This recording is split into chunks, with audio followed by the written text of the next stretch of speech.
Hello everyone, PallyTime here. Welcome back to the world of Warcraft. We're still playing Classic. Boy, are we still playing Classic. My playtime right now is 1 day.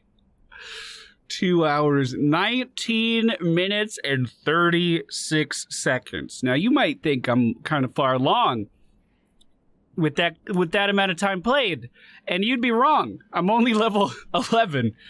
I feel like I play Classic a little weird, and I wanted to recap what I've done with you guys here very briefly, because it's been such a fucking journey so far. I thought I might share it. Also, I just got a quest to go in here. Look at this presentation. This is where a war chief stands. You know what I'm saying? This is where the war chief lives. Also, seeing Thrall in all of his vanilla glory over here. Oh my goodness, I can't deal with it. That's my war chief. That's my war chief right there. So after about 2 hours of looking at a loading screen, and I want to stress how long it felt like I was looking at this loading screen. I said 2 hours. That was the actual time. It felt like I was looking at this loading screen for my entire life.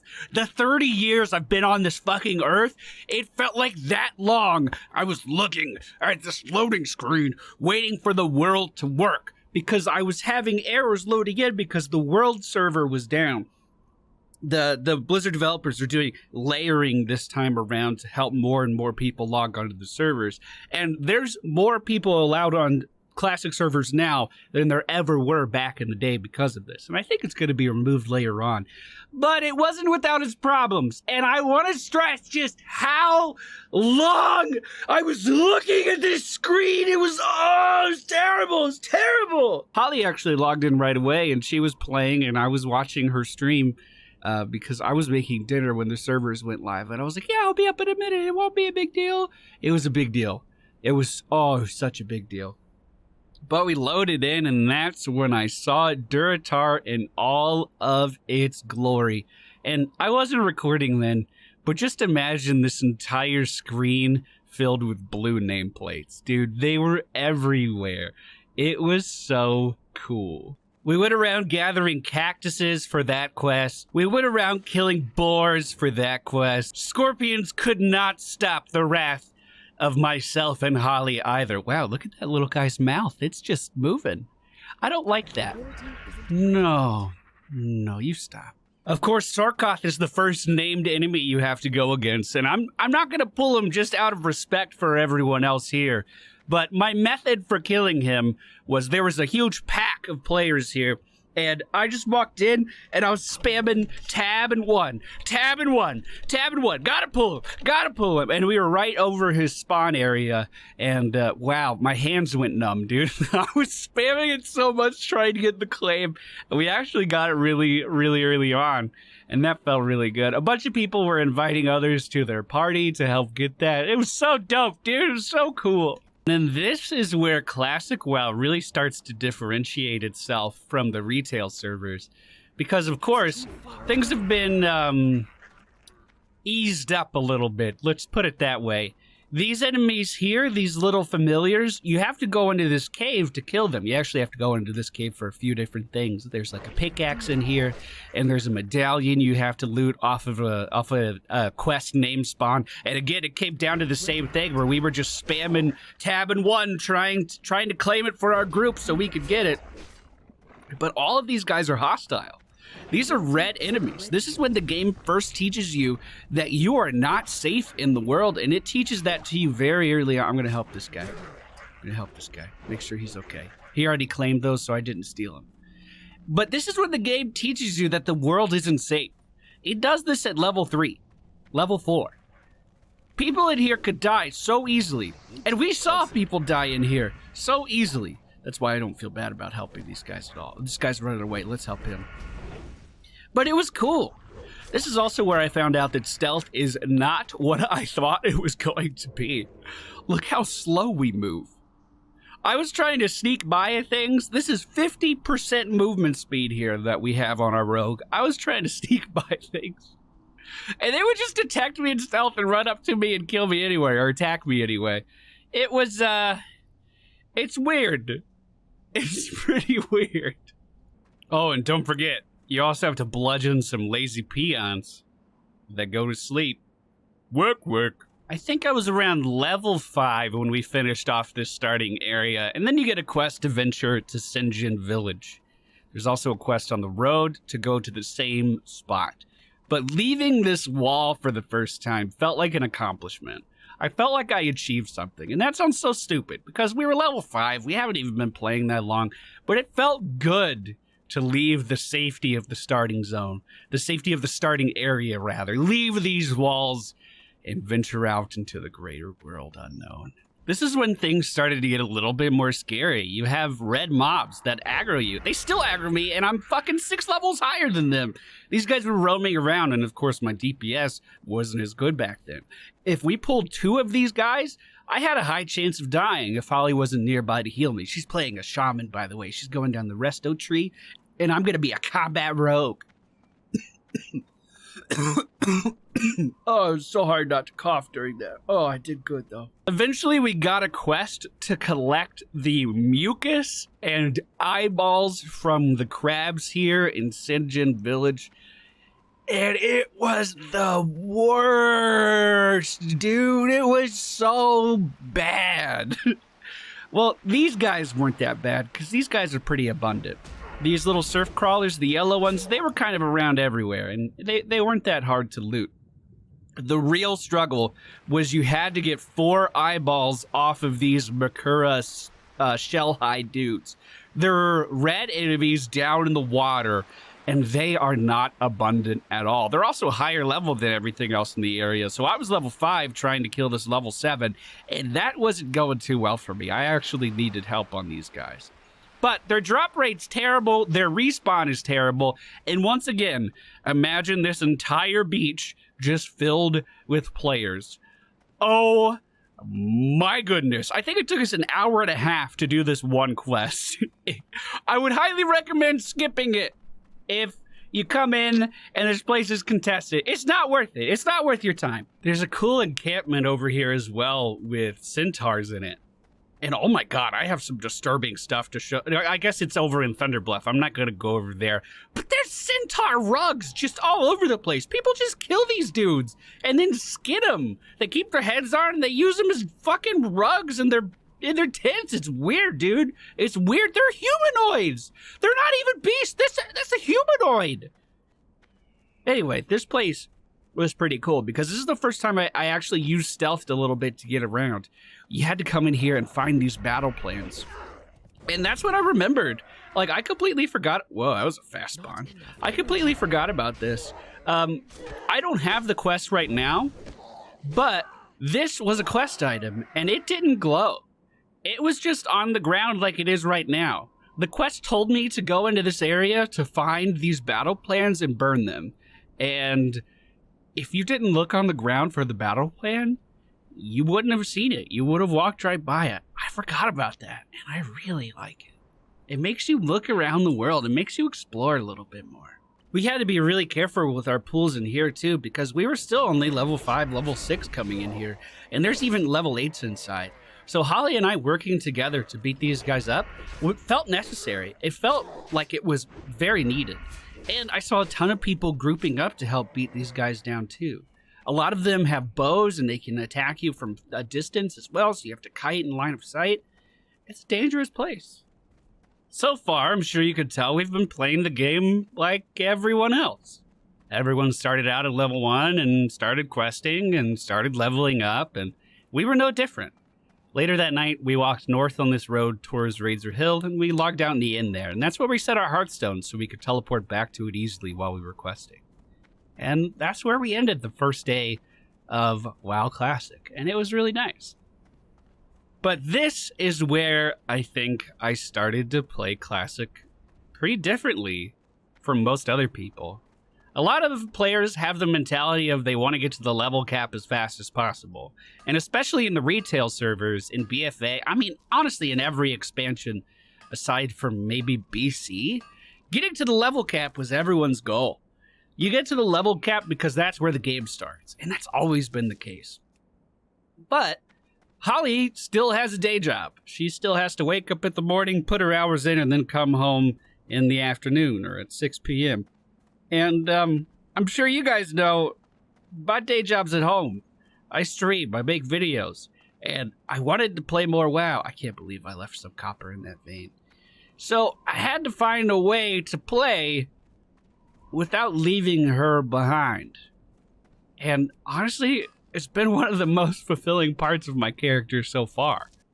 This is Tierguard Keep on the eastern side of Durotar, and if you watched my stream on Tuesday, you saw me spending a lot of time here. A lot of time here, way longer than I needed to. Yes, I did have the quest from Razor Hill to cut down these filthy Alliance scum, and I was getting some quest progress on that, but I was not here for the quest. It was, in fact, the last thing on my mind. I was here to get linen cloth, because cloth drops more often from humanoids than it does from anything else. In fact, it may only drop from humanoids. And this linen cloth was my goal. This was my meaningful way of progressing my character. I didn't care about levels. I didn't care about XP. What I cared about was getting linen cloth. And it made a very meaningful difference in my character. Also, this place is pretty populated. Look, everyone's around. This is exactly how it was. So I was in here killing stuff. Here, I don't want to take anyone's kills. But I was in here killing stuff, and I would loot like a cloak or something. And then I would look around to see if anyone didn't have a cloak. And if they didn't have it, I would trade it to them. Or cloth bracers, a cloth belt, I would try to find a mage or a priest roaming around and see if they needed that gear and just trade it to them. Half the reason was because inventory space is so damn limited. But the other half of it was I didn't need that item and I knew other people around me would, and that would have a meaningful impact on their account, on their character. It would make it was a meaningful strength increase, a meaningful power increase to that character to get new armor. And it was so cool to be able to just look around and trade that to people. I loved that. Eventually, I got 24 cloth, and I asked in guild chat if anyone would be able to make me some bags. That's all you need to get a full set of 6 slot bags. Oh, 6 slots, dude. Oh my god, please give me some more. But with those 6 bags, I was able to come back here and farm even more cloth, so when Holly got home from work, I was able to give her 4 linen bags as well. And your default bag slot is only this. It's only that. It's nothing. So once again, that cloth had a meaningful impact on both of our accounts. It's so cool, dude. I also picked up the cooking profession so I could start to make some of my own food, and that meant that I needed to come over here and start farming some boar.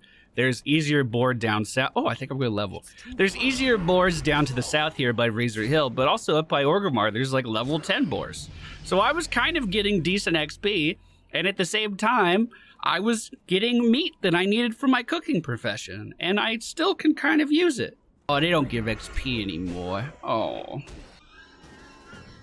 And like right here, I just typed, these guys invited me to their group, so I wouldn't be taking their quest mobs. But I don't need the quest mobs. Oh, hey, this is my cousin! Hey!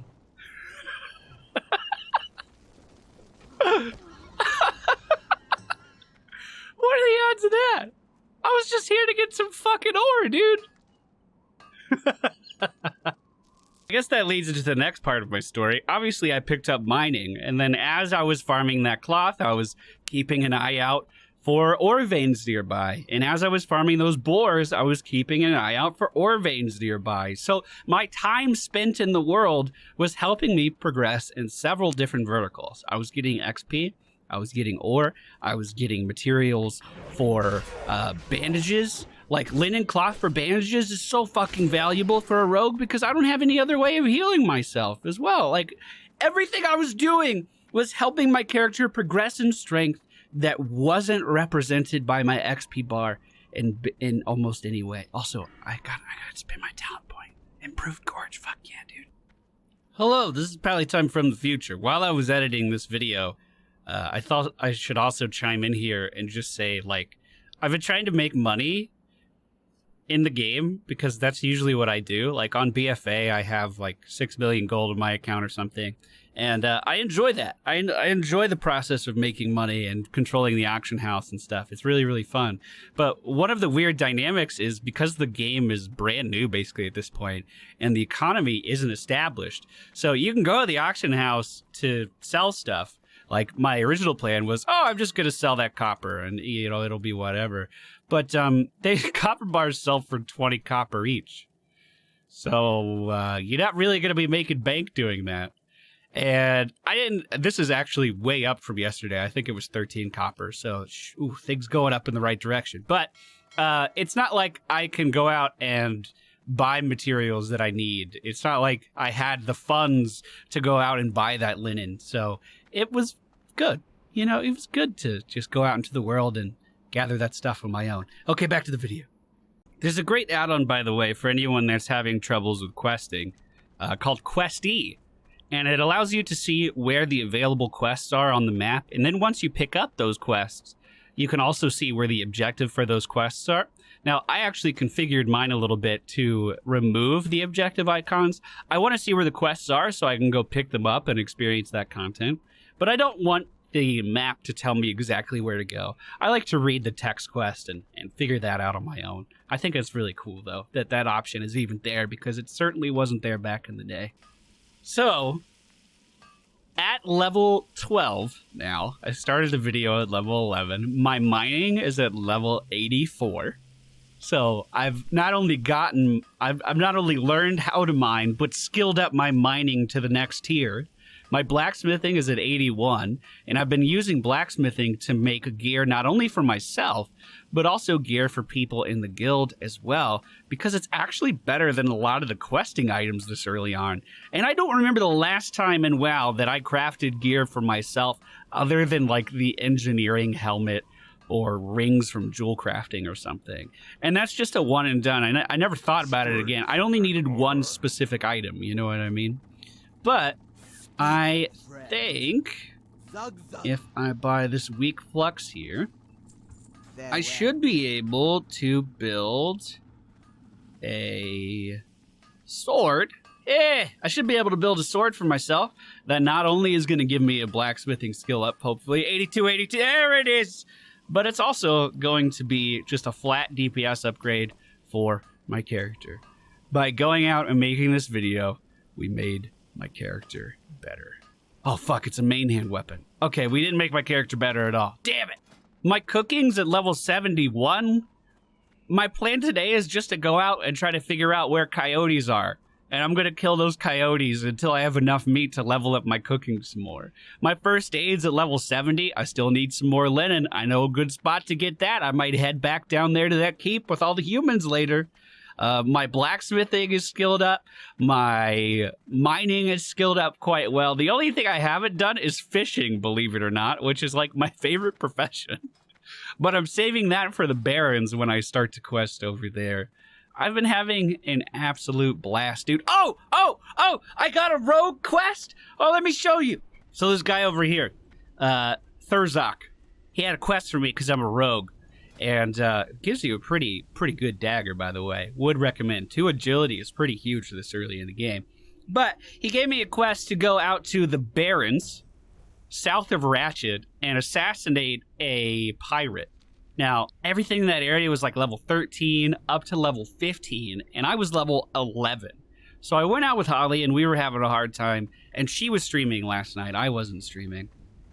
But some guildies saw that we were struggling, and guildies came out to help us, and it was just a cool experience. But I learned something that in all of my years of World of Warcraft, and I've been playing since Classic, I learned something that I didn't know, and I wanted to share that with you guys as well. Over here in the inn, Gammon, the guy people just kill for fun in retail, actually serves a purpose. You could go in stealth and pick his pocket, and that's how you get a key to open a lockbox that you get from the first part of the assassination quest. I had no idea. I was so excited because Gammon's like a famous NPC. You see people killing Gammon all the time, and I never understood why.